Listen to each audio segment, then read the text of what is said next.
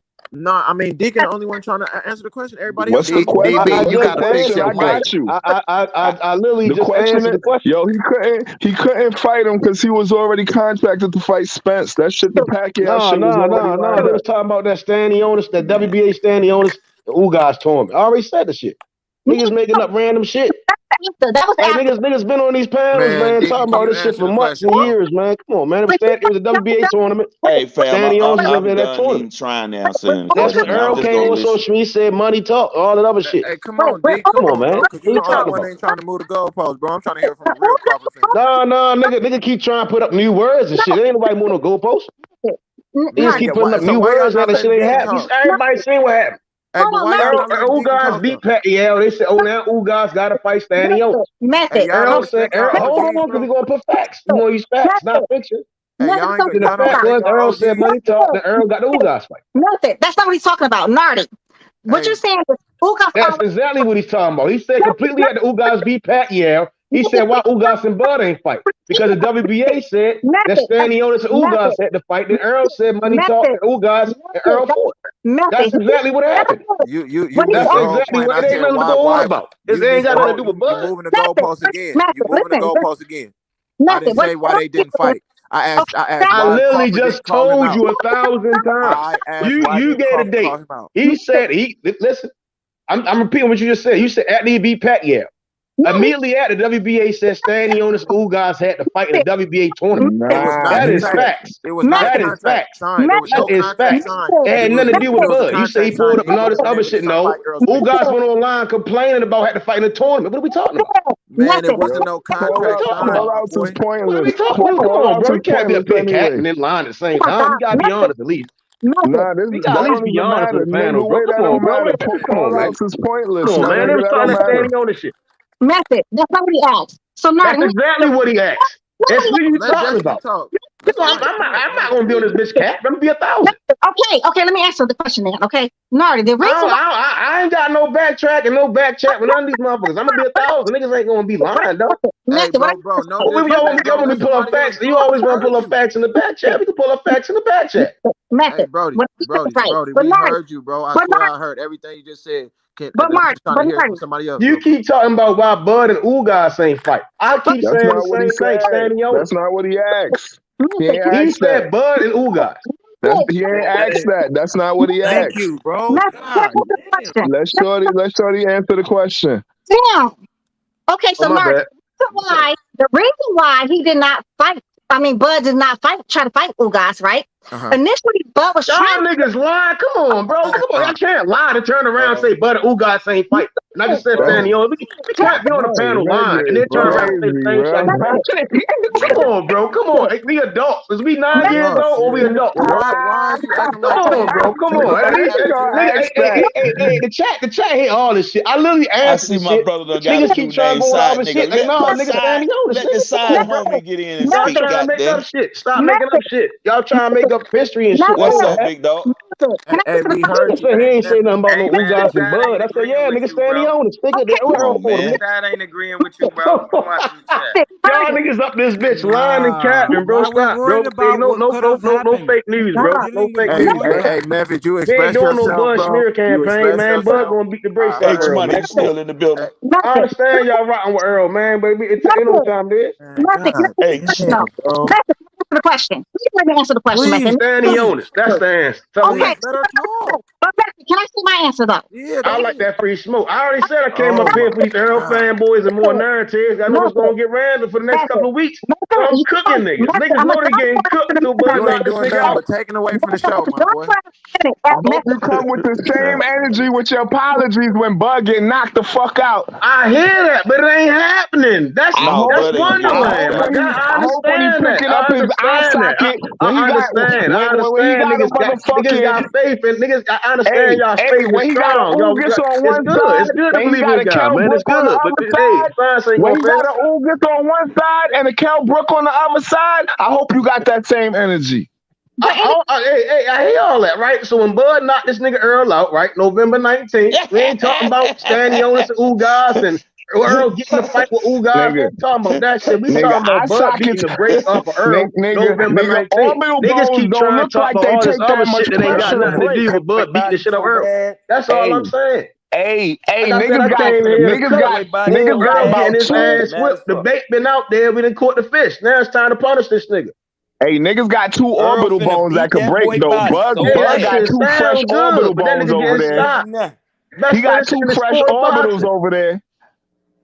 And you know, your boy only got one fucking retina left, so yeah, you better watch it. You better work instead of that orbital bone. I heard he bulking up. He better be doing them crunches over there.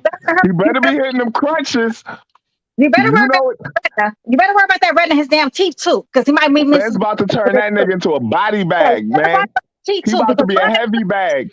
Bud ain't never lost teeth or retinas, so you better worry about that with your little buddy. Finding Nemo better worry about that. You keep calling him little buddy, boy. He way bigger than Crawford, bro.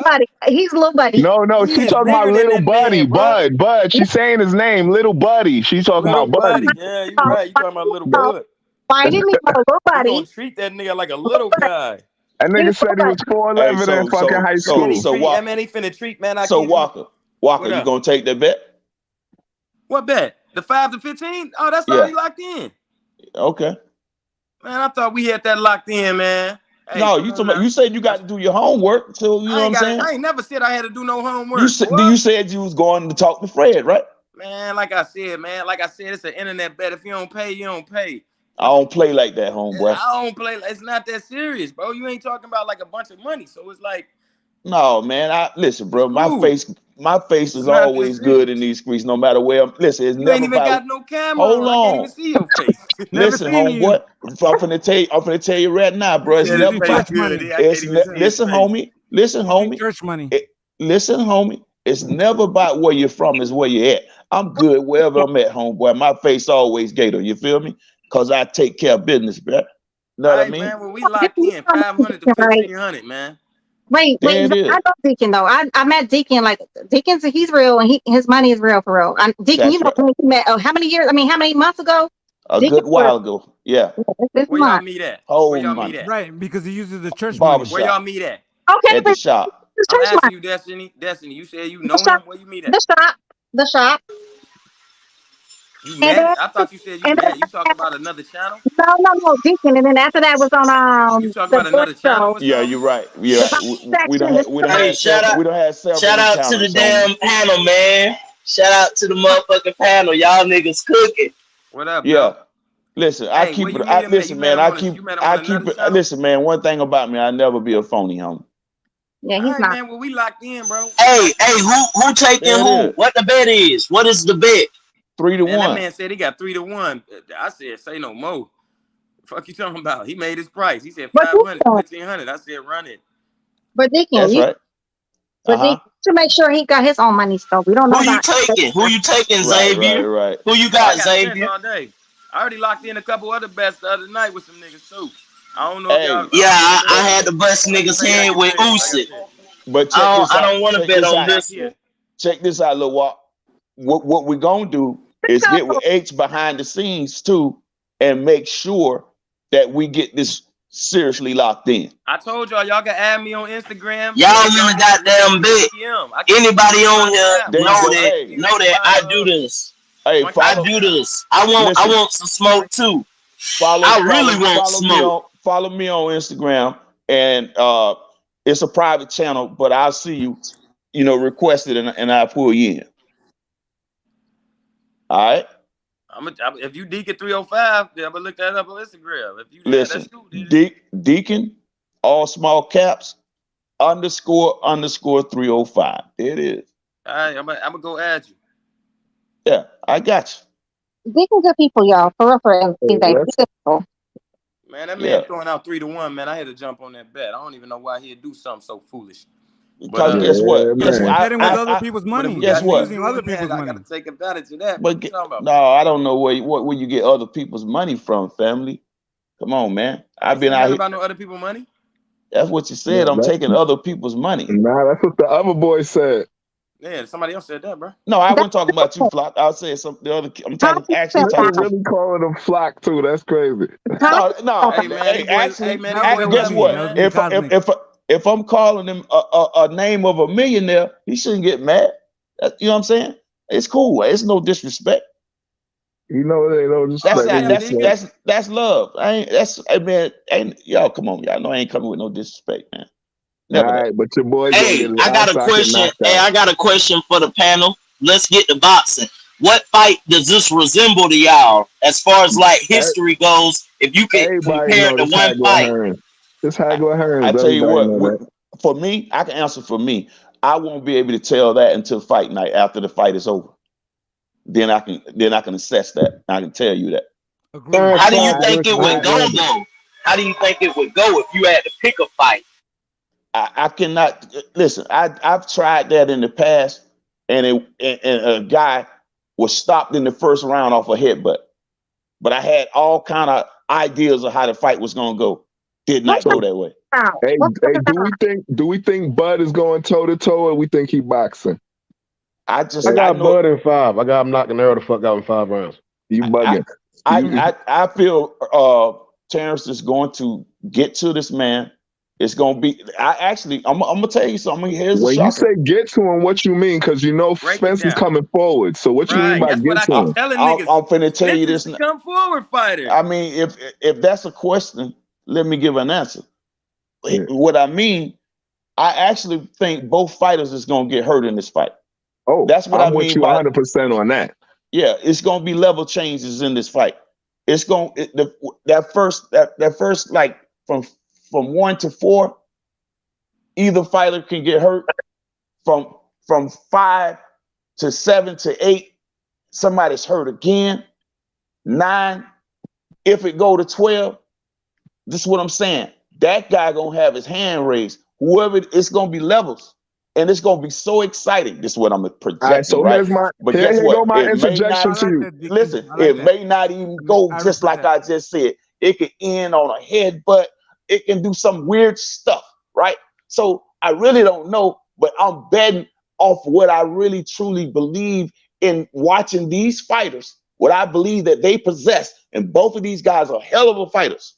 They both possess some hell of a qualities, right? I believe that. But at the same time, I see the consistency of Crawford. And there's to me, there have been ups and downs. There have been some ebbs and flows, some good time and some bad time and some dangerous times for Spence. And we had people on the edge of their seats praying for this brother, as we should anyway, but praying that he even make it, right? So it's been a miracle just to have this brother in the ring fighting again. I thank God for that he can hold his kids and all that good stuff. But at the end of the day, all of that, Crawford has been consistently giving his life, dedicating his life to the sport of boxing. And when you got somebody like that, and he's pound for pound #1, it's going to take something serious for him to lose to the other guy. That's what I'm betting on. All right, so I agree with that. But here's my question to your level changes, right? Yes. Spence is coming in level. Spence got level changes, but they gradual, continuous through the fight, right? He started at one level, and he just keep continuously going up. Crawford, he starts at one level, and then he jumps to these other levels, right? All right. So Crawford also could go gradually from the beginning, too. People always say it's slow start, but that's not always true. All right. So Spence comes in, and he starts his bullshit from round 1. You don't think it's possible that Spence makes Crawford go to that top level from round 1, round 2, and have to sustain it for the whole fight? And do you think that might be a problem for Crawford, who has never had to sustain that? I say this, bro. I mean, when you get into a 50-50 fight like this, where the betting odds is literally 125 or 120, Bud, the 105, you don't have to come out like that. This is no fight where it's a gradual. Motherfuckers is coming in on 10. You know what I'm saying? Motherfucker, now, do I mean 10 is in swinging? No, but I mean 10 is in as far as focus, as far as goddamn game plan. This is both their biggest fights of their life. So they gonna both have to come in on 10. Yeah, but the gas is going to be on. Spence is going to have the gas on from round 1. That's the thing. Terence Crawford, he's usually a systematic fighter. He breaks you down, right? But you can't afford to do that against a guy like Spence. Spence starts Too many punches. He's injured. His engine's on go. He just fucking starts going and going and going and going. Doesn't fucking stop. You know what I'm saying? Okay, Cosmic. Hey, remember, I don't want to go into this fight, but pretty much he going against an elite counter puncher too. So the same way that y'all saying he got to watch out, I don't see Spence just coming in there wanting to throw an ass of punches, because that'll lead him to get countered. Hell, we seen Ugas counter his ass. I'm just saying we see. The Ugas counter, man. I don't like people pointing out that Ugas counter because the man was not looking at the man when he got punched, man. And although he should have been looking, and although we're gonna give him all the flaws for being fucked up, and if that was Bud, it would have been knockout all that, I give out all that. But the man was not looking when he got punched, man. Okay, what about when Terence Crawford needs to establish that he's going to put Spence, he's going to give him fucking pain. Was the initial hit that comes from guard, right? That knocked the mouthpiece out. That shit was solid. Oh, but the initial hit was the one that caught him on guard, right? And then once that caught him on guard, then he looked away. And then that's when Blue Buddy started up because, it's supposed to be the defender at all times. And he did not do it. I'm with you. I'm gonna blame him. I'm gonna blame him for all that. That's nothing. I got a whole video on that shit. But I just don't like that people make it seem like Ugas caught a Spence and knocked him off his shit. Like, nah, the nigga was looking at his mouthpiece. He was following that shit like a dumbass. What about the fact that he was almost knocked out by a low-level fighter? You talking about Latte? African. Nobody ever knew him. Know who he was. Yeah, that was I knew him because I watched I'm a hardcore boxing fan, so right? Who is Caviar? African nigga. Yeah. So who is Kaviaski? Oh, not that raw. Oh,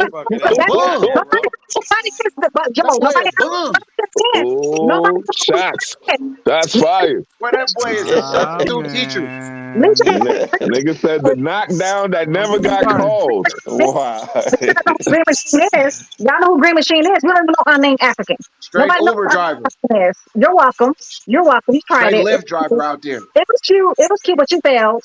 You failed miserably. So what Virgil Ortiz do to him? He went down though. He went down. What Virgil Ortiz do to Mean Machine then? Hey, I'm scared of Crawford's chin, y'all. Mr. Dynamic better say real dynamic because I'm scared for his chin. Because you know what? Spence was not down twice. What did Virgil Ortiz do to Mean Machine? I heard little Gary Russell put him on his ass too. He was down twice like Castano in the amateurs, right? He was. And when they asked us about it, he tried to say he don't remember. Nah, bitch, you remember when you knocked out twice. I heard little Mr. Gary Russell put Bud on his ass too. Come on, man. No, man. I heard a story. I just heard a story. What you talking about? When you hear you don't hear stories about Spence. Spence stories be crazy. That nigga said he was talking to me like I don't like niggas talking to me, man. Hey, they don't like that. Hey, they ain't like that. Hey, he had me going with that too, but no, man. No, yes, he did. Yes, he did. Yes, he did. Other people came forward and said it was like, nah, he hit him. He hit him. And then they broke it up. He ain't dropped him or no shit like that. Yeah, he didn't do what nah, he hit him, but he ain't drop him or no shit like that. He said he was talking crazy in his face, man. He said he ain't like it. Yo, you grimy. Look at his face. You know he lying. He grimy. Look at him. He fucking with y'all niggas. Hey, all bullshit to the side, man. I know Gary Russell was talking that shit, but nigga Bud will beat the fuck out of Gary Russell, boy. Yeah, come on, man. And now he would. He would. He way bigger than him. Bro, why are we talking about that? We're talking about Spence and fucking Crawford. Because Crawford got bad stories and his rap sheet bad. Ask to make sure. Spence got a good jacket. Keep telling us that we can't Spence go got a good jacket. Forward, Ask man. about Spence's jacket. We talking about boxing. I don't care if it's past, present, or the future. We talking about ask her, do she want y'all to go and break at the same time? I don't know how she want to do it, but I think she wants y'all to go at the same time. Just ask her to make sure. Yeah, make sure they go at the same time. Cause somebody got to cover the post. You know what I'm saying? But yo, you put on the break? You put on break. Oh, hold on. But yeah, Nah, but ask about Spence. Ask about Spence, and when they start telling rumors about Spence, it don't be sounding like he got punched in his face. That's what I'm just trying to say. no, but it's I not feel you. I feel you. I feel you. The rumors about Spence sound real kind of gangster when they be talking about, yo, I heard Spence was in the back with Floyd, and Floyd had a black eye when it was done. Guess what though? Somebody You got doing dishes. Got that boy together real quick. underline that word, fam. What you keep saying? You hearing stories, underlying stories. We talking about what's gonna happen in this ring for real, for real. All You right, know what I mean? let's talk about what really happened for real. Spence sparred with Floyd. Crawford sparred with Shakur. With 10, 18-ounce gloves on. We talking about come on, man. We talking about what's gonna happen with these 8-ounce gloves on. Crawford sparring partners is Shakur Steven and Devin Haney, though. Hey, Deacon, let me ask you something. Go ahead. So, cause I like talking to my OGs, man, cause they get to breaking this shit down. So why do y'all always look past that man lack of competition? How come it's nothing like when that come up, like cause if Errol was fighting the same people, bro, I would admit I'd be like, man, I ain't gonna lie, he really ain't fighting nobody. I just think he that good. No, you know what? You know what? For real, Terence Crawford. You asked me a question, right? And I'm gonna say this. One is 31, and the your boys other one's like one 25. really competition. Let him answer. Let Deacon answer. I don't talk about a damn sparring partner. Let Deacon answer that. About a sparring partner. No, these pussy don't know nothing about Terrence boxing. had better. Spence had better sparring partners than Crawford had opponents, man. Let's talk about it. You want to show your face now? Well, y'all really don't like answers. Y'all just like to ask questions. You know what I mean? So I get it. You want to show your face now? Let Deacon answer that. Deacon. How many? Let Deacon answer. No, how about the undefeated champions this next week? I'll wait on Sunday. How many? Do you think? How good do you think Mike Tyson was? Undefeated champions this Spence beat. I'll wait on Sunday. Huh? You asking me, Dick? Yeah. So okay, That's me and my son was just talking about that. I just asked you how good you think he was. No, I'm about to tell you because it's kind of complicated, but it's not long-winded. Yeah, Mike Tyson Givens to or me, after Robin Givens. The Mike Tyson to me was his attributes was A1, but he kind of lost all his big fights, bro. So while I do think he's one of my favorites, and I do think he was very good. I don't know if it was a loss of Customato or not, but him losing all his big fights, I can't say like it was a fact that he was just greater than everybody. Like, you know what I'm saying? But to me, he was good. But when you lose all your big fights, I can't really defend you like that. Okay, what's all these big fights that he lost?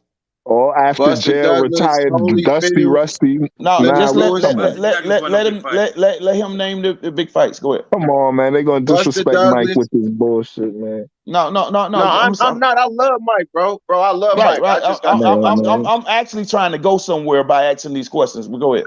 It's all good. I'm answering. Buster Douglas, Holyfield, Lennox Lewis.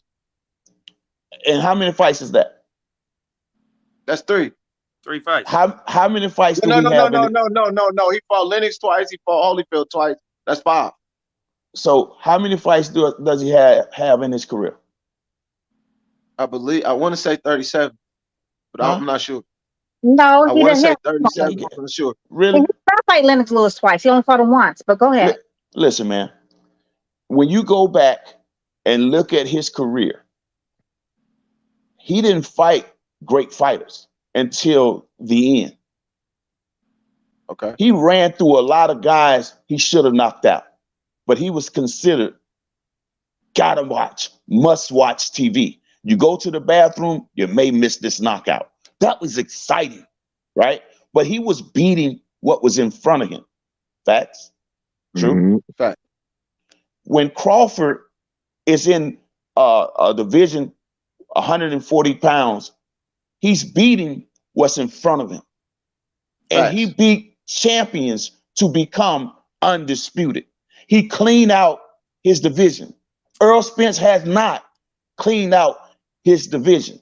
He has okay. Can I comment on that? And now, None of them okay, cleaned out but I'm the saying division. you wanted me to come at you, bro. I'm gonna come at you, but I'm done. Go ahead. I was gonna go ahead, but you go ahead. Now that go back into my lack of competition. If you look at all the fighters that he beat, the Ndongos, what's my Ricky Burns with 8 losses. Then Ndongo's getting knocked out everywhere. Postal just got stopped by. He was undefeated when Crawford beat him. Who? Ndongo. What are you talking about? No, I understand. I understand. Still wasn't no good though. This man was he wasn't good. Crawford beat gold medalists undefeated. This man was beating undefeated fighters. This man beat undefeated champions. The guys you naming, you don't even have the total facts on. Who he beat that was good. Look, the point that you making, that he did clear out the division, you right about that. But the point still remains. If it's not of the competition level, then we still putting Crawford in the same category. What's the name of the guy that beat we still putting Crawford in the same category as Mike Tyson, though. When Matisse was considered dangerous, what's the name of the guy that went in there and destroyed him? The tall guy. Crawford beat this guy. Right. And hold on. In a lot of these fights, hold on. In a lot of these fights, none of these dudes are Hall of Famers. In a lot of these CMB level fighters. In a lot of these fights, the buildup was from the commentators, the programs, that Crawford was going to lose these fights because these fights was considered dangerous. The man went in there and made these fights look actually easy. That was hyping. They was hyping and promoting fights when they say that type of shit. They doing the same thing with Spence. No, they not. He fighting known people. Spence fights is real fights. Let me show you Brooke something. was a real fight. Hold on. Brooke was a real fight. Let me show you something. Porter was a real fight. Let me show you something. Okay. Go ahead. Okay, now they got Spence at pound for pound number 2, right? When you look at his they number 2, number 3, wherever they're trying to put him at, which is ridiculous to me. This is popularity. This is all about popularity. You said ridiculous. Number 3. Number 3 is ridiculous. God damn, bro. Let me show you where I'm going. Let me show you what I'm gonna show you what this thing is all about. If you'll listen to me, right? This is all about popularity. Now, think about Spence's career and the folks he's fought. Go back when Danny Garcia was on top of his game, beating ex-champions. He was undefeated. He was stopping guys. Listen, and he was not considered pound for pound anything. He was on the scene before Spence, before Keith Thurman, before Crawford, right? But if you wanted to use that narrative, he should have been. Hold on. He could have been, with this type of talk and atmosphere, he could have been considered on the pound for pound list, which I would have disagreed with as well. But this is a joke. Y'all know what gatekeepers on boxing are, right? Let me respond. Hold on. You can't be a pound for pound person in the welterweight division unless you could beat Sean Porter. That's a fact. And you could look through the list. You can look through the list. If they can't beat Sean Porter, they can't be pound for pound. And Crawford did that. But let me respond to that. Porter's retired. I give you that. You can't. I understand, but that's what his position was. That's what his position was in boxing when he was here, letting everybody know who the A-list elite was in the welterweight. Anybody who couldn't beat him, you know what happened to them. Anybody who did beat him, and guess who went toe to toe with him, life and death? Spence. Right. Hey, can I respond to what you just said, bro? Go ahead. Okay, Teofimo was just at 140, cleaned out the division, pound for pound list. Marvin Hagler. No, he did not. No, he did not. No, he did not. No, he did not. No, okay, no. I take that back. Not cleaned out the division. Please do. He was on the pound for pound list. Don't disrespect Devin Haney, bro. Come on, hold on, Tom. I'm not disrespecting Devin Haney. What I'm telling you is he was on the pound for pound list. Josh Taylor, pound for pound list. When Marvin Hagler was fighting, Marvin Hagler was on the pound for pound list. Triple G, a couple years ago before he fought Canelo, on the pound for pound list. And that was a joke. These are all people. Hold on. I'll let you go. Let me get mine. Okay, go ahead. This is all people who stayed in one weight class. And I disagree with it, bro. I'm consistent. I'm consistent. That was false. Wrong. That was wrong. Teofimo was wrong. Triple G was wrong. I'll walk you up. You know why they put those people on that damn pound for pound list too. I just don't want to say it. That's right. They have the complexion for the protection. You know, damn well the come on. in there. I just ain't gonna say So are it, you but trying to tell me that Errol Timo Spence shouldn't not have been pound for on pound? there, and Triple G That's should have right. been on there. It was wrong. That's what you telling me, Errol D? Spence definitely should be on that pound for pound list. Say it again. Are you trying to tell me that Errol Spence is not a pound for pound fighter? Absolutely not. He's not. He's not. He's just good. The man is good at his division. That's it. Oh my God! He's a unified champion. No, he's He's not a wrong. unified champion He's not in wrong his there. He's not division. wrong there. All right. Nah. I got a question because he's not wrong. At 147. He's a unified champion at 147. That's it. Right. Let me He's say not one more wrong. thing. He's Let not me say wrong. one more My thing, and then I'm question gonna be quiet. to you. Hey, let me say one more thing, and then I'm gonna be quiet. Go ahead. Kell Brook, Lamont Peterson, Ocampo. Okay, let's knock them out the way. Mikey Garcia, Sean Porter, Danny Garcia, Jordanis Ugas. Name me another fighter who last 4 fights they fought competition like that in the whole boxing, and I will shut the fuck up. In his division. Sean Porter. Sean Porter. Answer that question. Sean Porter just fought Formula Milk. Yeah. And he lost to the guy everybody that but you 2 of talking those about fighters. doing all that, Crawford been calling him out at 140. Told him, hold on. Man, he was at 140 calling out Spence, calling out the best. Spence told him, I tell you what, when you get a belt at 147, we'll fight. Man got a belt at 147. We just not getting the fight. And Jamil Charlo's fought better competition. Hold on, I got a question for Dean. I got a question for Dean. Dean, I got a question for you. I'm a side with you. I'm a Spence guy, but I'm a side with you on the pound for pound list. If you answer this question for real, if Spence moves up to another division and champions out up there, does he now enter your pound for pound list, and at what position? Listen, I've always maintained this. There's only one pound for pound fighter, the guy that holds that position.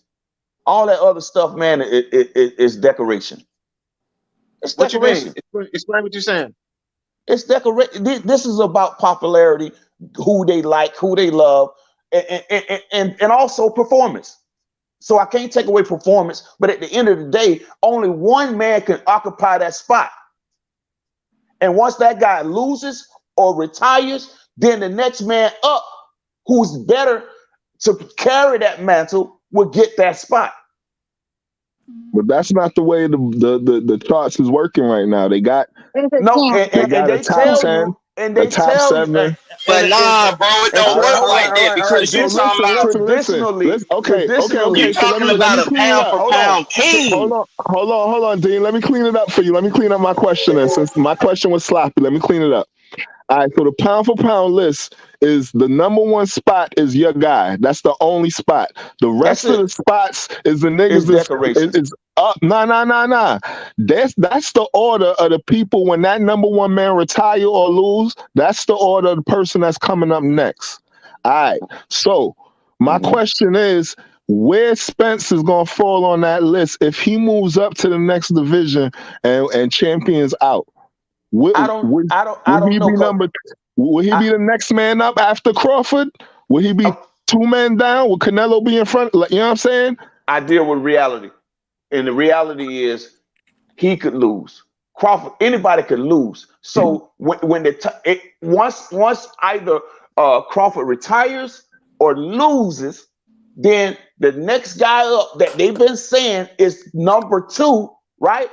He will move in that spot. Not immediately, but he has to fight at least 2 to 3 more fights to prove that he will maintain that status in order to get there. That's how that but I want to goes. know who's your guy. Who's that guy to you? Who's that number 2 guy? Man. Who's everybody's pound for pound list? I'm gonna be honest, bro. If you have a criteria, let me be honest with you. I'm finna give it to you. If anybody paying attention, you'll see. And this ain't me or damning anybody anything. I'm just watching what I'm seeing.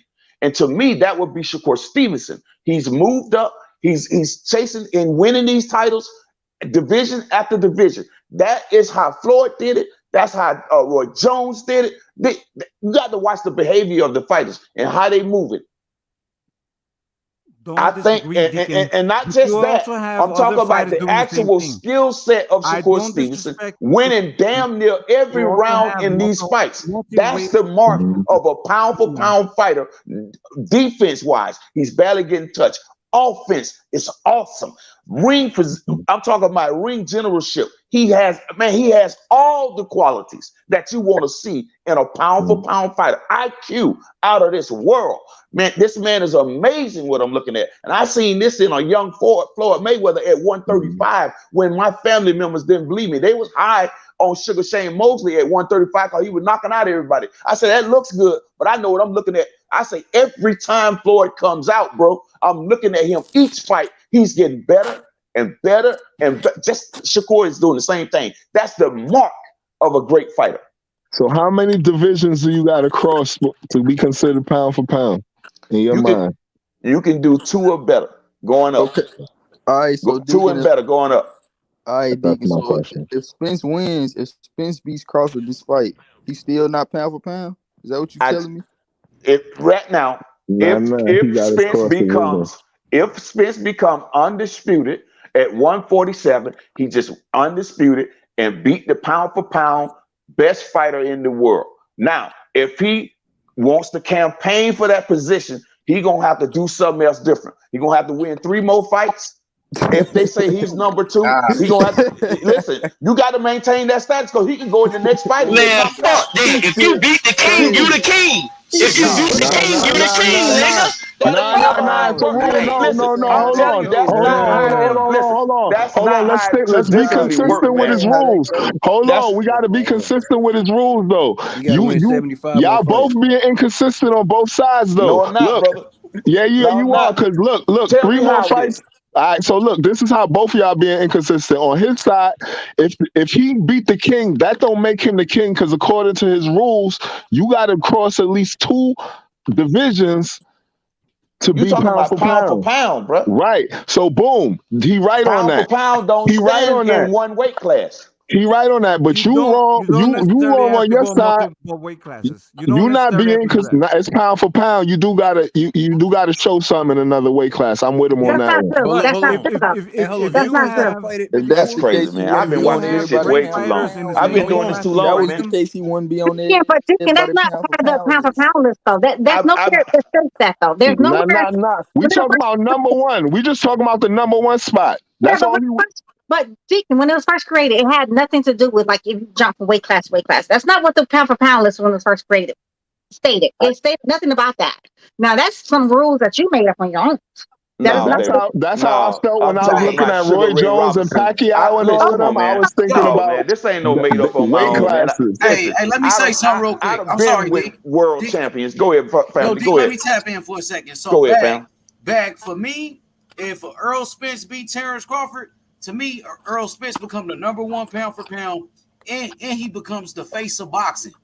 He become the new face of boxing. Nah, he can't be. Nah, he's not gonna face a boxing over Canelo. Not right now. Man, Canelo, this ain't no popularity contest, nigga. It is a popularity contest. Man, no, it ain't. Nigga, this boxing, nigga. Not a face of boxing, though.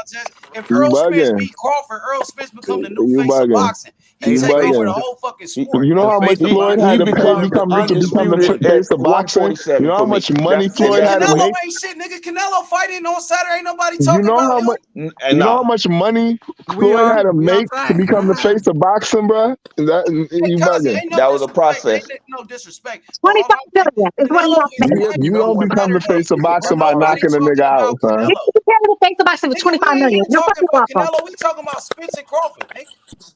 Nah, you can't trigger H with that Canelo shit. Bud ain't the face of boxing. We all know that. No, Bud ain't the face of boxing right now. Nah, Bud ain't the face of boxing, so he can't take that position from Bud. The face of boxing. Man, Bud is not the face of boxing. No, Canelo is the face of boxing, my nigga. Hold on, let me ask H Money a question. Canelo is the face of boxing. There's no arguing there. Let me ask H Money a question, fam. He's not the fucking face of boxing. Shut your Let Deacon talk. Yeah, let me ask H. Go ahead, D. Yeah. Now, I want to just ask you a question. Okay. When Terence Crawford was up next after Andre Ward, right? Ward had them retired, and Crawford was still not in that position, although he was up for it. How many fights did it take for him to actually solidify that spot? To get the number one spot? Yeah. I thought like after Andre Ward retired, he was already the number one, but they didn't give it to him. They gave it to Lomachenko, and we know that was some bullshit. No, they didn't give it to Loma. Terence Crawford. That sounds like some Terence Crawford was yes, they did. Okay. They did give it to Loma. No, they did give it to Loma. They gave it to Lomachenko. No, they didn't. They tried to disrespect him after he was already number one pound for pound. That's why Crawford said, "I'm not going to argue about it. I know what my position is." And also Andre Ward said the same thing, that he still has Crawford pound for, regardless of what they saying. I know that he's pound for pound number one. Crawford said, "I know I'm pound for pound." They tried to disrespect you gotta the be man careful with in the spot. ESPN list. ESPN be lying on their list. Yeah, they tried to disrespect him, although he had to solidify the spot. Although they told him, especially Max Kellerman, we got to see how good he look in this fight. The man go out there and dominate, or we're gonna see him in one more fight. Dominate. They couldn't deny him. They had to go ahead and then put him pound for pound number one. And then later on, after Loma wins a fight, they want to try and disrespect this man and say, "Man, this man's the best thing since Muhammad Ali." The skills, the way he moved, the matrix, disrespecting the man, and just like dismissing Crawford. You know what I'm saying? Come on, Loma broke these boys' hearts, boy. I love seeing that nigga lose. I love seeing him lose. Hey, let me say this. Lomachenko lost. He falls off, right? Canelo just lost to Bivol. He falls off. The only two people left for number one is Bud Spence. That's it. That's how you Canelo, man. Who's that Y'all talking? niggas Don't is forget about bugging. Usyk. Don't forget about Can Usyk. somebody tell these niggas it's Canelo Don't forget about still? Usyk, man. Can y'all please tell these niggas it's still Canelo was Canelo? never pound for pound. Spence ain't We're better than not Usyk. talking about pound for pound. We're talking about the face of Spence boxing. ain't better than Number one Usyk. paid. Let me ask y'all this. So when Floyd was number one, if anybody would have beat Floyd, do you think they still would have kept him number one pound for pound? No, because he would have lost that 100%. status. If he'd have lost, he'd have lost that status. 100%. Nope, Floyd would have kept it.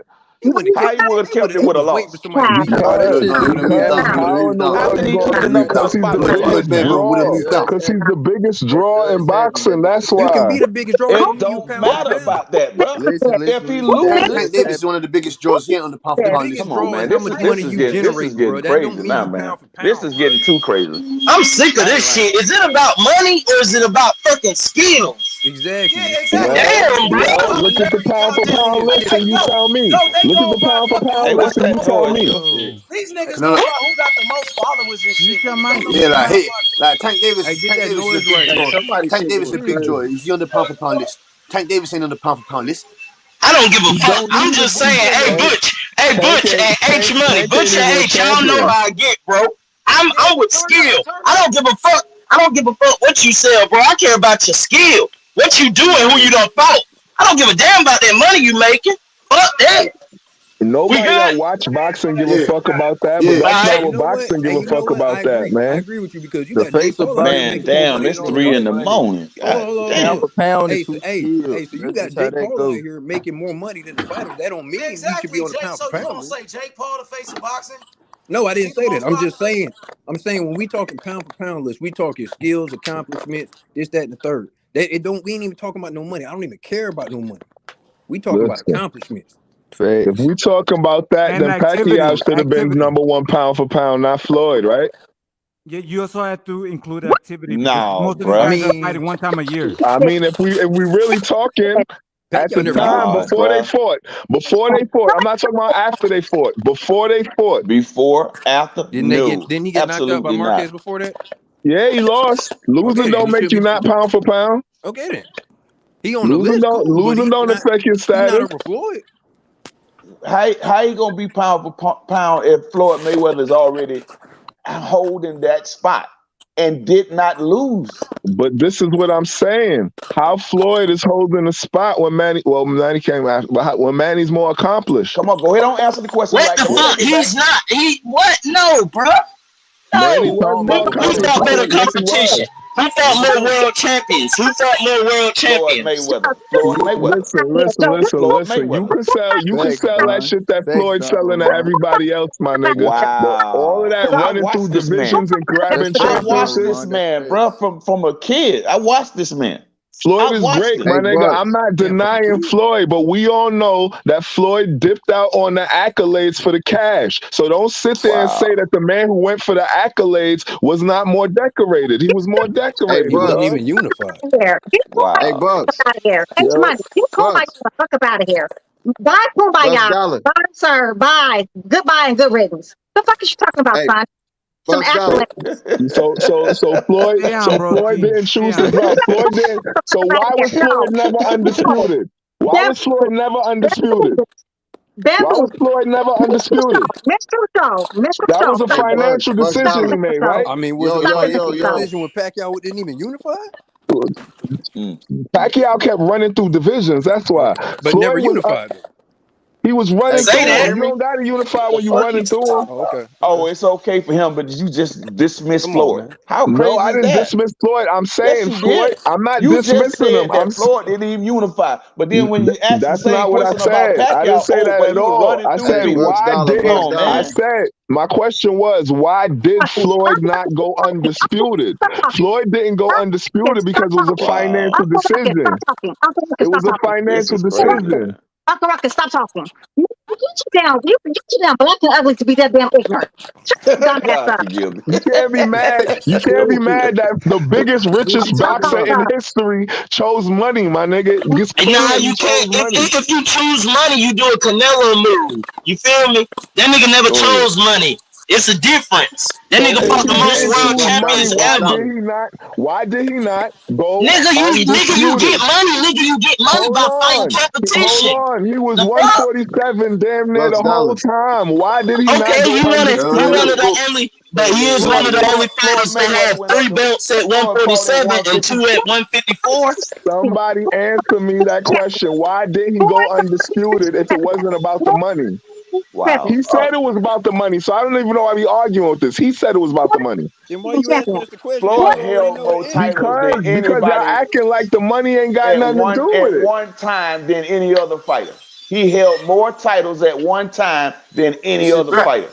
Mrs. Black, and it was a fight, and it was a financial. Yeah, they won't talk about that though. They won't talk about how he had the most belts at one time. That's right. Hey, I just want to say this. Listen, I appreciate I'm not y'all, hating man. I on really Floyd. do. Floyd is my favorite fighter, my nigga, but I'm just talking facts. No more. Shut up, Mr. Show. Shut up, Mr. Show. Mr. Mr. White Man happy and tap dance to their damn music. Oh Lord. Get him up. We love you too, baby. We love you too. Bucks Dollar. You hear me, bro? Yeah, I hear you. Hey, What bro. she cooking, bro? Hey, let me get this off real quick. Hey, bro, you doing one hell of a job on your channel, bro. I subbed to you probably like a month ago, bro. I already got like 5 people to sub to you. You doing a fantastic job, bro. Absolutely. Keep it up. I appreciate you, dog. I appreciate you. I be trying to break down little videos and shit. Man, thoughts of a rambling mind going crazy. Appreciate you, dog. Yeah. That's crazy. I appreciate you. That's like different. I never experienced that before. That's weird. I appreciate you, though, bro. Yeah, but also, you jump out and I'll cover the these 2 bodies behind your ass. Yeah, you're right. Fantastic. Pull your ass on. Fuck that. She mad at me. Hey, She on this food. Hey, I gotta get back to work, man. I'm gonna fuck with y'all. I'm gonna get back on here when I get off. Peace. Peace. Listen, I respect Black Jesus too. I respect Black Jesus too, man. I'm just saying. You know what I'm saying? It is what it is. He chose the money path. His name was Money Mayweather, man. Sky Daddy, huh? You got a big Sky Daddy, don't you? Oh my God. She mad. Yo. Hey, D. Can you hear me, Deacon? Yeah, I can hear you. Go ahead. Hey, how you got the fight plan out, man? I like I said, man, it's gonna be some ebbs and flows, but I can actually see both fighters getting hurt because they're both just that good. But I think that Crawford has what it takes and enough. He has more tricks, right? More things that he can do. And he has power in either hand. And he's very tricky with his speed and power. You don't really. This man actually throws like 3-inch punches, right? With his arm extended, he can just snap it out and hurt guys. Crazy. Did the same thing to Kell Brook. He didn't wind that shot back. It was already extended, and he just, you know what I'm saying? Just popped it out I there hate real that quick. Kell Brook knockout too, bro. That Kell Brook knockout don't feel like not the knockout, but the one when he fell across the whole ring, man. Right. Come on, man. Yeah, man. That shit, I don't know, man. That shit fluky, man. Crawford got too much fluky going on with his wins, man. He got too much fluky going on. I agree. I'll tell you, the man. There be too many question marks with his W's, man. We got his best friend, Sean Porter's daddy, throwing in towels for him. Let me tell you something, family. That let me know right there. I probably need to up my bet. I probably need to get some more money out there because you know what? He's so good. He got guys saying there's question marks. Man, he can't do this type of ish. This is insane, incredible. Man, I dig it. I don't dig get it. why y'all. I dig it. The motherfucker did he ain't even look like he got hit that hard. That motherfucker did some shit I never seen in a boxing match ever. Now, hold on. Now, didn't that go to what I just said? He had his arm extended already and snapped it out 3 inches and dropped dude. Come on, bruh. Bruh, he didn't drop him. That man flew across the fucking ring. Yeah, he never hit the canvas. Power. Come on, man. I'm talking about Destiny. man. How you got the fight? How you got the fight going, Destiny?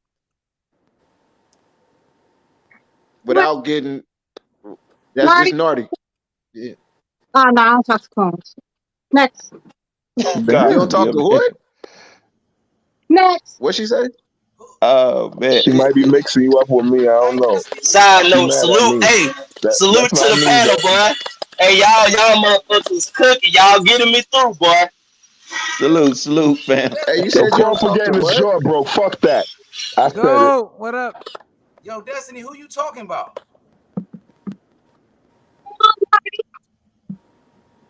Who? He just asked you a boxing question though, Destiny. What's up? What did she say? I'm not talking. Yeah, I don't deal with that. I don't deal with fuckery. I don't know what she said. What's fuckery? You? Somebody he has a channel. Deacon, I don't see no Deacon. When you say he got all these tools, man, I don't know if he gonna be able to use all them tools. Yeah, ask my brother. What do you mean don't know be able to use the tools? You know you're talking about. You're talking about. Man, listen. Ask my brother. Ask my good brother Centos what he'll do. What's up, Centos? When you got the possibility to be down. What it do? What's up, family? 3-1 in the first 4 y'all rounds. cooking tonight, man. I Them appreciate it. tools go out the window.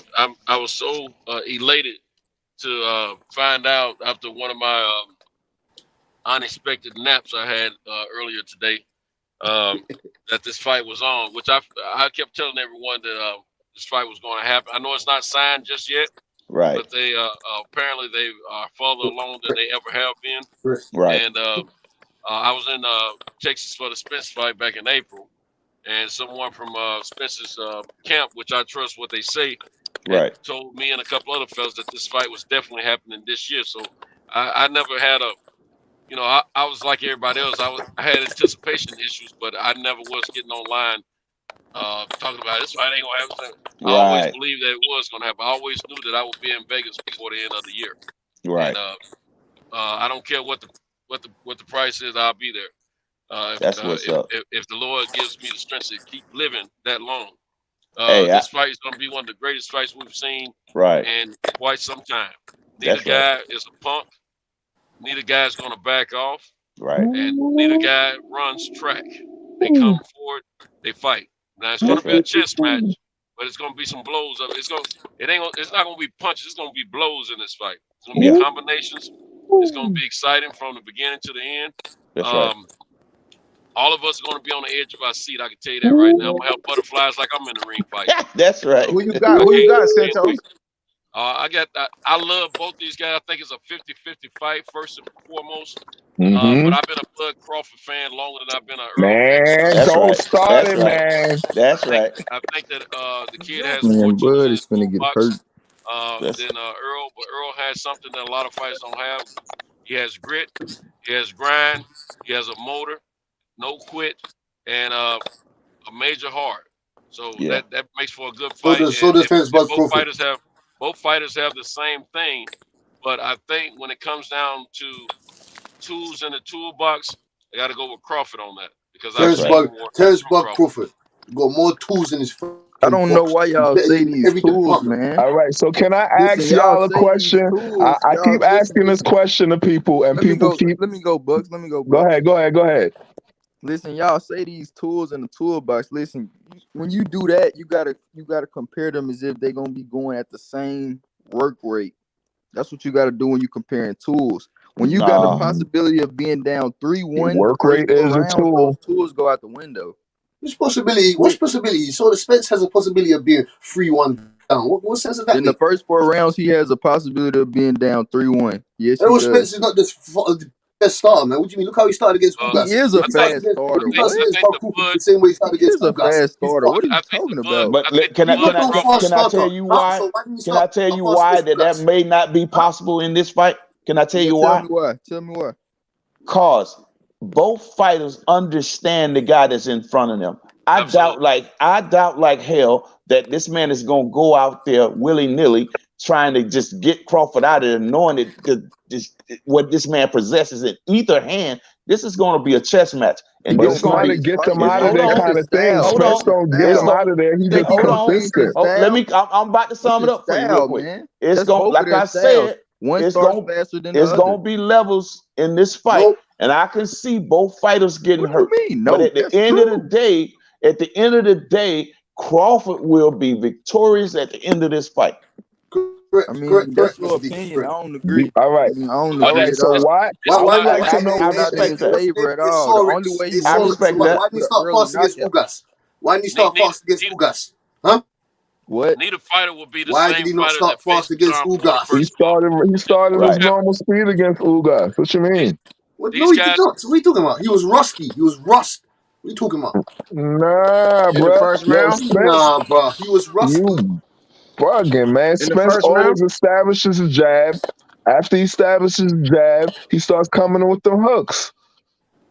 He was rusty in the first round, though. Well, I'm gonna say that even a blind man could see that the he was first rusty 4 though. against What Ugas. about What you saying, Centos? I can't hear you. Nah. Here's the thing. They have two common opponents. Why are we acting like Bud can't get knocked the fuck out, man? Hey, hold on. Let the brother Centos speak real quick, bro. He just got on the panel. Let me hear what he's saying. He didn't knock out Mikey Garcia. What makes me think he's gonna knock out Terence Crawford? Come on, man. Terence Bud Crawford has been right. Terence Bud Crawford said himself his hardest fight was Gamboa. Just keep talking. Those 12-round beatings are way worse than knockouts, knockout bro. in this fight, guys. There may not be a knockout. I'm with you on that. I'm with you. It may not be a knockout. These two guys have two common opponents that they've shared time with in the ring. They both have they both have stopped one of the guys, and one of the guys, one of them have stopped both, and the other one stopped one of them. But I'm gonna tell you something. Can I say something real quick? Hold on, bro. I've been chilling. Me too. I've been chilling since I got my Cinto just got on. Let him go ahead and finish, man. These two guys, the fighters that we saw them face with these common opponents they had, would not be the same two guys when they face each other because of the fact they have been wanting this fight, and it's been spearing up for about 3 years now, if not 4. And these guys are mentally and going to be physically ready for one another. I'm a Bud fan. Bud he admitted himself before the fight, he never wanted to fight Sean Porter, not because he was afraid, because they were friends. They were friends. He didn't want that fight, so he didn't attack Sean Porter like he could have. No, I don't want to hear that, You bro. can't say that. No. They were friends. That's why Sean Porter daddy threw that towel in for him. They shook hands before the fight. Hold on, bro. When Sean Porter showed him what he was bringing to that fight, Bud had to straighten up and get right, especially when he heard he was down on the cards. So why did if that's the case? Hold on just a minute, man. All right, you right. He brought the real blood out in him at that point, but he never really wanted that fight. All right. Now, when Spence fought Sean Porter, it was the toughest fight he's had so far in his career. Right. The toughest fight. Sean Porter gonna make anybody fight. He made Bud fight when Bud didn't want to fight. And I'm telling you, these same two guys are not gonna be the same two guys that Sean Porter faced. They're gonna be better. They're gonna be harder. They're gonna be tougher. They're gonna grind hard. You're gonna see a pristine Errol Spence. You're gonna see a pristine Terence Crawford, which we never see Terence Crawford slacking on his training anyway. That's right. So it's gonna be a dogfight. Never. But I think the guy who has the stronger chin, more tenacity, has more tools in his box, is going to be victorious in this fight. Spence. So who got How can you say that? Well, both guys done been hurt. So I think this is a chin fight too. I think it's a chin fight too. My question is, if this is a fight of the chins, who wins? Spence. He literally just said it. Everything he just named going Spence's favor. Spence. No, it don't. That's what are you not talking about? Crawford got the toolbox. Crawford got the toolbox. Who's got the fastest? He didn't say that. Who's got the best? The better He said toolbox. He said toolbox. No, he said I chin. give Crawford the toolbox. But Spence got the chin, dog. If this is a fight of the chins, I just want to hear from the Crawford fans. They both have proven to have chins. Spence got what chin? Spence got what chin? What big puncher? What big puncher has he fought, man? So have we ever seen? We have never seen Spence in the condition we seen Crawford in. Well, brother. Who's the biggest Spence puncher? got hurt by a non-puncher. Who's the biggest puncher that he's Spence just got hurt by a non-puncher. Come on, man. Spence took Ugas punch. Spence took Ugas punch blindsided, unaware, and still ate that shit. Man, come on with these excuses, man. Come on with these excuses, bro. He should have been paying attention. That's not an excuse. He should have been paying attention. I'm not saying he shouldn't have been paying attention. He should have been. But let's call it what it is. Now, you rocking with Spence, right? You rocking with Spence, right? Now, your boy got hurt, and I want you to understand this. Your boy got hurt by a known non-puncher. Now Crawford is a known. Can we be factual about that punch though?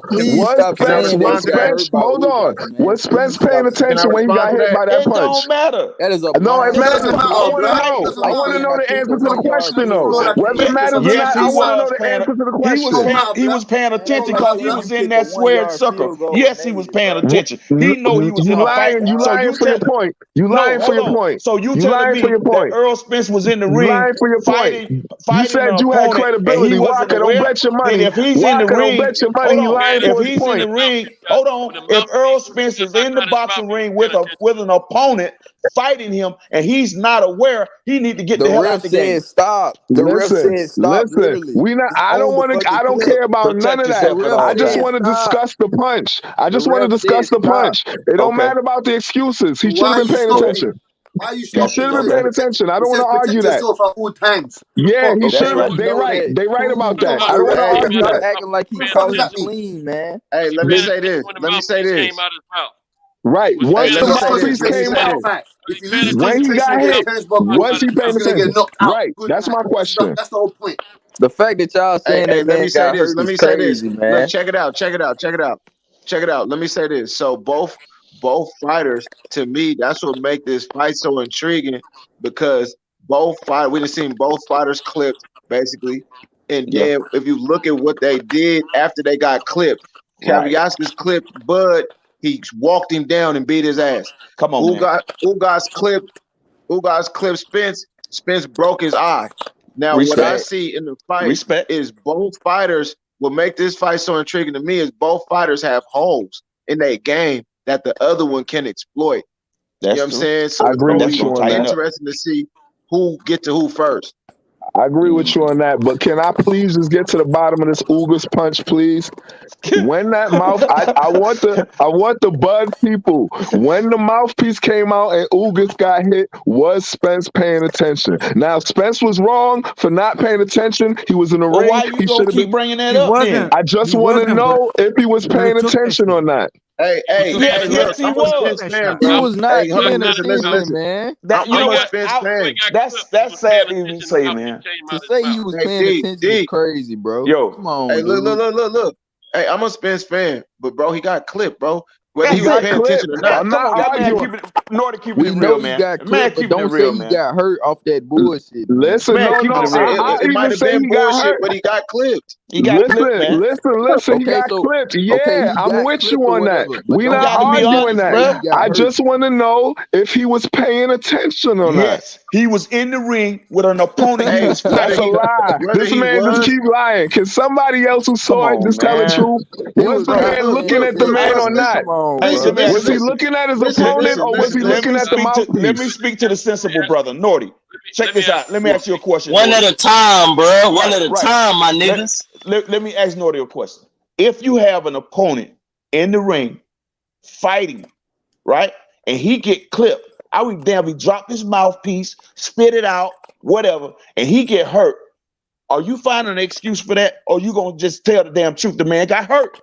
Listen, You gonna I'm not making no excuses. I'm not making no excuses. You know what you're doing? You trying to avoid my next question. I don't got no track for you. I don't got no track for you, bro. I just honestly want to know. Respond. Let the man respond. Go ahead, Nordy. I just honestly want to know if at that moment when the mouthpiece went out and the whole world saw Spence watch his mouthpiece and start walking the other way, and then Ugas punched him in the face, are we saying that Spence was paying attention at that moment? Really? Okay, listen. Man, He did not walk away.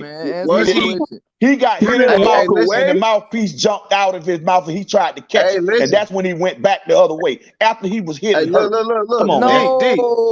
D. Yeah. Go ahead, bro. So what was he paying attention? No, but does that we got a saying where I'm from Richmond, California.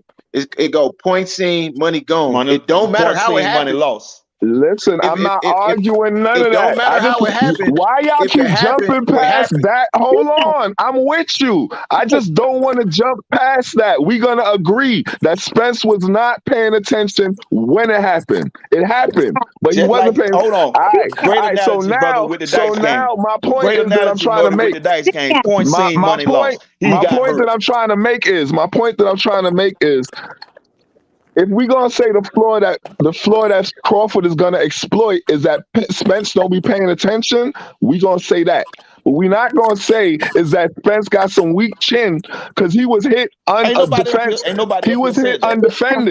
We not judging. Yeah. We can't judge Spence's chin by that hit at all because he wasn't defending it at all. Hold on, let the sister speak real quick, bro. Go ahead. All we can say about that. Hold on. She done been quiet. I'm sorry. For Go ahead. I didn't hear you talking. My bad. I hear you talking.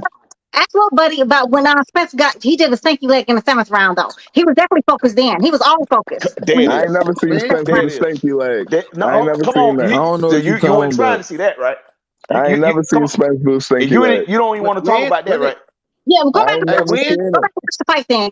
I was really watch the fight. Everybody else seen it, but you. I'm gonna go watch it. I got that shit. I got that split up. I don't know what 1,000 different ways. I ain't never seen that shit. You're welcome. Yeah, because listen, and see, I'm not gonna do like a lot of people say and calling people fanboys. No, I'm not gonna do that. I'm not gonna do that. To me, that's all disrespect. I do is expose Spence flaws, my nigga. That's all my shit is about. When you like a fighter so much, you watch it blindly instead of watching it, with an objective eye.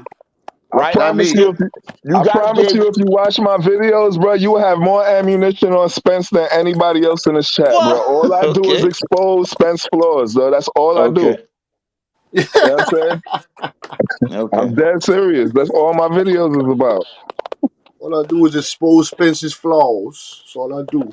All I do is hate. I fuck with Spence, dog. I think he gonna win the fight. Man, fuck that. I need these niggas to finish. So me and Butch, we can get that fucking bet with Conor Ben and Ennis. I want that Ben and Ennis money. Yeah, go ahead and get this shit out the way. He ain't gonna fight him. You know I love. You know Ennis, my guy. You ain't on shit, Goat. You don't even know who's fighting next, man. Get out of there, Goat, man. You don't even know who's fighting. Hey, we're trying to get Keith. Hey, bro, we're trying to get Keith. Why are you trying to get Keith? He's running away from you, man. Why are you chasing after stuff that's running away? It don't make sense. It's like a dog chasing its You own tail. ran away too. You ran We ran away away too. too. We ran away to go fight. We ran away to go fight a bigger guy that's in 2 weights, 2 weight class above us. Yeah. But y'all meeting at a catch weight that you made. Yeah, bro. A fake ass Come catch on, weight. family. What you mean he wasn't paying attention? Come on, man. I'm on to you, I mean, you made you come on. The rules of the fight game is pay attention, bro. You got to protect yourself at all He times. broke the Come on, rules. man. He broke the rules. Okay, He that's broke the come on, rules. man. Gervonta Tech Davis, he be talking to the coaches while he fighting, bro. He broke the rules. Fucking Prince Hassim got knocked out for showboat, and he broke the rules. Rolly's a judo fighter. Rolly's shit. All right, but he broke the rules. The point is he broke the rules. Understand, bro, is he made the same mistake. He made the same mistake with Danny Garcia and got clipped after the bell. You know what I'm saying? That's him having mental lapses, bro. We can't make no excuse for this man being in the ring. I'm not making no mental excuses. lapses, bro. That's what I'm saying. That's I agree with you. I'm saying if we gonna say Crawford got something to exploit, we gonna talk about the mental lapses. That soft jaw shit. Those are not excuses. It's not an excuse. That's what that's what you exploit. That's what Crawford got. Is that Spence got mental lapses. That's Spence's real weakness. He got mental lapses. That's what you call a thin Well, he line gonna be standing in front of the wrong guy for that, bro. That's what you call a thin line becoming Yeah, great. because Crawford is a capitalizer. That's the thin line. That's Crawford's strength right there. That's the thin Catching line, you when sir. you fuck That's the up. thin line becoming great and losing. If his mental is not correct on that night, he's done. He's not going to be able to beat Terence Crawford. What don't you understand? If we're gonna talk about something, that's what we're talking about. You feel me? You're drinking, mental lapses. You don't see this stuff from Terence Crawford. You don't see that shit. So how can you expect me to fix that guy? Man, all that will not matter. He has mental lapses now. And if we're gonna talk about the accident, Crawford has defensive lapses. Listen, I doubt the dude's gonna have a mental lapse in this fight. Crawford has defensive lapses during the fight. Yes, he does. Yes, you said that. I said I he doubt does he'll have have defensive one lapses. this fight. Yes, he That's does. what I said. Look at Cain Velasquez. We gotta see how it is. Yeah, Crawford has defensive lapses during the fight. Errol has mental lapses during the fight. Hey, Butch, what you say? Hey, Butch, you consistent, bro. You gonna talk shit? Hey, that's one thing I say about you, boy. You gonna be consistent, cause I'm a Bud fan too, but I don't know what the fuck was going on with Cain Velasquez. He had no respect for him. No respect. If Terence Crawford comes into the ring and performs like that against Errol Spence, then Errol Spence might crush his face. But come on now, Butch. You know that ain't happening, Butch. Come on, bro. You know that ain't happening, bro. Terence Crawford bringing that post style. He bringing that post style with the skates. That's what he bringing. Nah, all of both of these guys are not gonna be the same guys that fought the previous fighters. They're both Post style. elevate He's their style. gonna go in there and dodge in different dives like he did against post style. This is the thing. Like you have a date. He's gonna be sticking his tongue out and dabbing around the ring. I've been patient. This is the thing. Hey, Right? my These nigga, guys you are just capping right now. What's your name? Bucks Dollar? You just capping like a motherfucker. You know what he did against post style? He stuck his tongue out and started running. He comes to body. Talking, bro. Bud Crawford, he dropped fucking Postal 4 times in that fight. What the fuck That's are you talking about? But he didn't finish him. Why? Why he ain't finishing? Why he stuck his tongue out and ran away in the 12th round? Why he stuck his tongue out and ran away in the 12th round? Why EJ couldn't drop Mikey Garcia? If you gonna say all of that? We ain't talking about why. He didn't even try to finish him. He ran away. He didn't even try. He rocked post style bad. Mikey Garcia before the fight? Bro, Mikey Answer Garcia. that question, man. Answer that question. Answer the question. He just yapping. First of all, he wasn't even on. He was boxing Mikey. He wasn't even on Mikey. He was boxing Mikey. Those beatings that Spence is giving out is way worse than a knockout. We all know this. If he was on skates, how he dropped him 4 times? All right. Let's say you're right. He dropped him 4 times. But let me ask you a question. When Bud gets somebody hurt, don't he get up on top of them and beat them till it's over? Why did he after he hurt post style? Why did he start skating around the ring and shaking his head, talking about you're not gonna hit me no more?